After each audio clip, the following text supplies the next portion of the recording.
प्रश्न को अगर हम बहुत गौर से सुने तो आपने कहा इस्लाम में पैगंबर साहब को अंतिम दूत कहा गया है।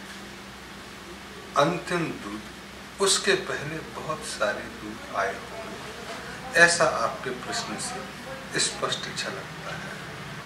फिर आपने कहा कि इस्लाम में ऐसा कहा गया है, मतलब सिर्फ इस्लाम के अनुयायी ऐसा कहते हैं, बाकी जो इस्लाम को नहीं मानते वो शायद इस बात से सामर्थ्य के साथ मानने को स्वीकार करते हैं या नहीं करते हैं, इस पर प्रश्न चिन्ह लगता है। हमारी बात आपने हमसे पूछी है, इसलिए हम कहें कि ऐसे व्यक्ति जीवन में जब भी उतरते हैं झूठ क्यों कहेंगे और किस लिए कहेंगे। अगर पैगंबर साहब खुद कहते हैं कि मैं अंतिम दूत हूँ, तो पैगंबर साहब का क्या स्वार्थ है कि वो झूठ बोले, और पैगंबर साहब का क्या लालच या क्या प्लानिंग है कि वो झूठ बोले। कोई कारण नहीं है कि वो झूठ बोले। और अगर हमको कोई बात उतर रही है भगवान की तरफ से, कि अगर भगवान की सूचना दे रहे हैं, तब ये बात भी उस सूचना का हिस्सा माना जाना चाहिए कि ये भी भगवान से ही उतरा है। मैं अपनी तरफ से अपने आप को सर्वोपरि दिखाने की कोशिश नहीं कर रहा। तब पैगंबर अपने बारे में एज ए पैगंबर मोहम्मद नहीं बोलते हैं, एज ए दूत बोलते हैं कि हम अंतिम दूत हैं। कोई लालच और स्वार्थ हमको ऐसे व्यक्ति के जीवन में होगा, इसकी संभावना नजर नहीं है। अब ऐसे दूत की बात कौन माने? सारी दुनिया माने तो इतने सारे दूतों के आने की जरूरत नहीं होती। तब वह यह कहता नहीं कि मैं अंतिम दूत हूँ, तब वह यह कहते कि मैं ही प्रथम और मैं ही अंतिम। अंतिम कहा, इसका मतलब हमारे पहले भी दूतों के आने की जरूरत थी और वो आए। और शायद जितनी बात कही जानी थी वो मेरे बात पूरी हुई। जितनी बात पहले लोगों ने कही उसमें कहीं कोई छूट रह गई हो तो मैंने अंतिम बात कह दी, इसलिए मैं अंतिम दूत हुआ। अब कुछ शेष कहा जाने लायक नहीं। मेरे पहले जितने दूत आए हैं और आज मैं पैगंबर मोहम्मद जितना कह रहा हूँ वो पर्याप्त है आगे आने वाले सभी जीवनों के लिए। मैं उन पुराने सारे दूतों को प्रणाम करता हूँ जो मेरे पहले आए और उन्होंने जो कहा, और आज मैं जो कह रहा हूँ उसमें जोड़ ही रहा।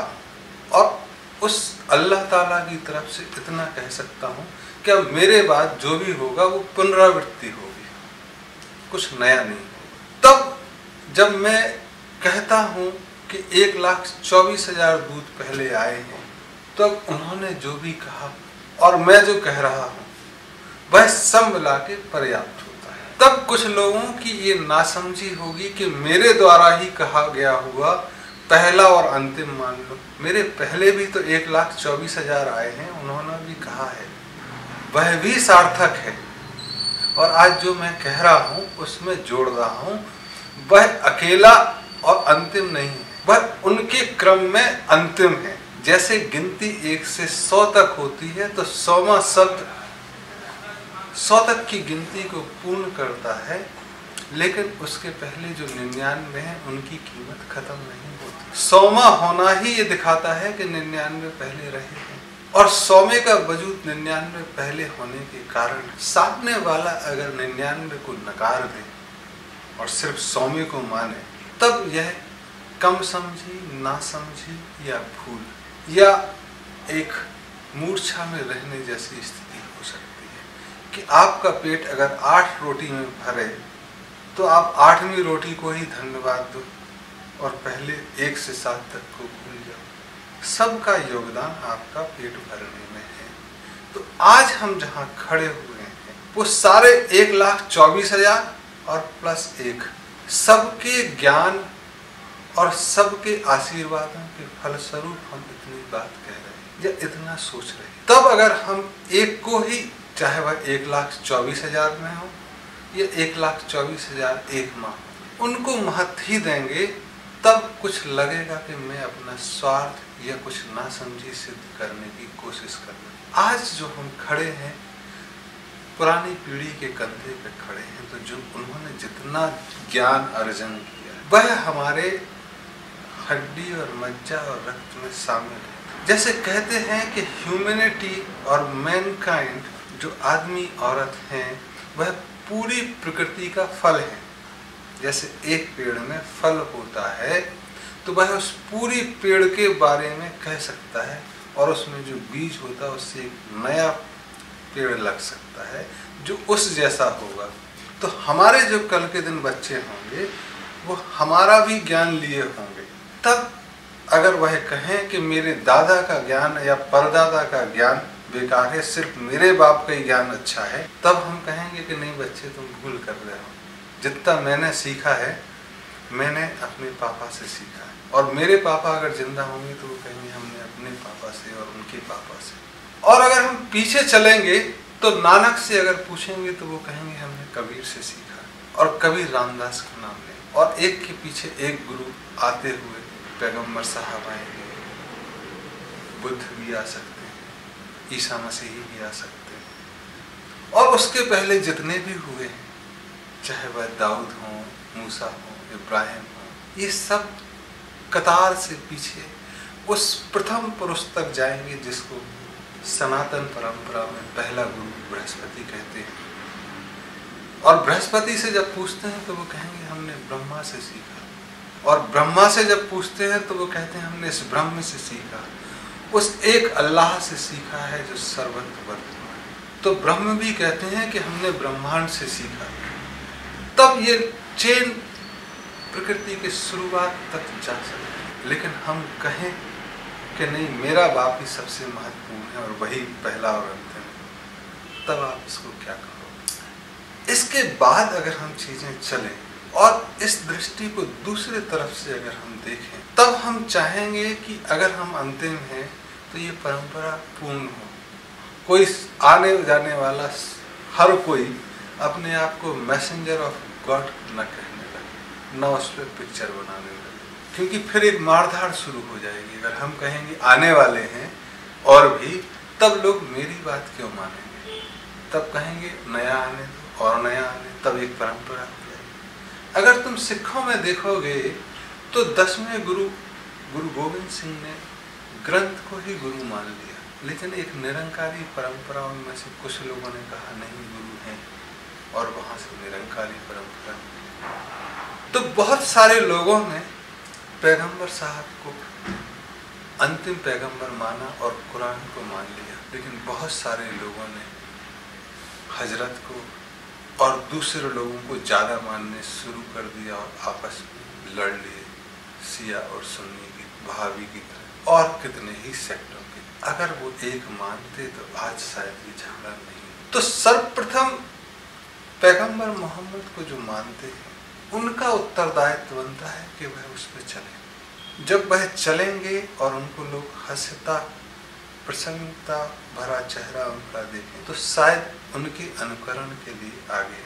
आप कहो मार के कि भाई वो सही कह रहे हैं मानो, तो जब तक डर रहेगा तब तक मानेंगे। डर खत्म हो जाएगा, मानना खत्म हो जाएगा, और जो डरा रहा है उसका भी विश्वास डगमगाएगा कि ये तो साला डर के ही होता है। तो वो अगर अपने आधार पे खड़ा नहीं है, अपनी आस्था पे खड़ा नहीं है और डर का सहारा ले रहा है, तो वो स्वयं भी खड़ा नहीं रह सकता। तब ऐसे में आंतरिक विरोध, आंतरिक कलह की गुंजाइश या उसका प्रचलन बढ़ता है, जो एक खतरनाक बात हो। इसलिए तुम देखोगे कि कई समुदायों में चूंकि गुरुओं की बात नहीं मानी है, इसलिए आंतरिक विरोध ज्यादा है बजाय दूसरों के विरोध।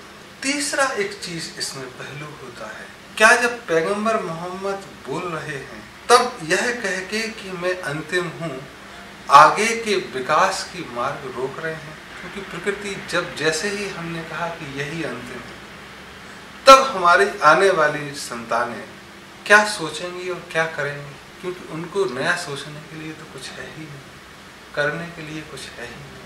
तब हम कुरान पे अगर नजर डालें जो पैगंबर साहब, तब उन्होंने लिखा है कि 1400 बरस बाद 2 पैगंबर फिर से पैदा होंगे जो पूरी दुनिया में शांति लाएंगे। जो इस्लाम शांति का प्रतीक है वो पूरी दुनिया में शांति लाएंगे।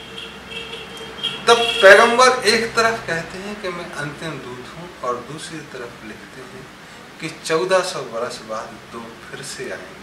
तब उन पैगंबर की पहली बात भी हम माने कि 1400 वर्षों तक या जो भी आज दिखाई देंगे जब भी, तब तक वो अंतिम दूत रहे और उनके ही आशीर्वाद से, और जो पुराने 1,24,000 दूत आए हैं उनके आशीर्वाद से दुनिया में हो सकता है कि 2 दूत फिर से आए और जो पूरी दुनिया में शांति लाए। हमको कोई आधार नजर नहीं आता कि मैं पैगंबर साहब की बात को ना मानूं, क्योंकि जिस तरह से चीजें लिखी जाती हैं हो सकता है कि उसमें कुछ समसामयिक या भौगोलिक चीजें हों जो जब गीत उतरता है और वो मेरे जेहन में ना आए। लेकिन जिनके भी दिमाग में गीत उतरा है उन्होंने स्वार्थवश कुछ नहीं कहा और ना डर के कारण कुछ कहा। तो जितने सूफी देखते हैं आज वो भी हम उनको श्रद्धा से देखते हैं अपनी समझ के कारण। तो पैगंबर साहब तो बहुत बड़ी चीज हो गई, हम कह सकते हैं, मान सकते हैं कि कुरान में जो कहा वो सच है, पैगंबर साहब ने जो कहा वो सच है।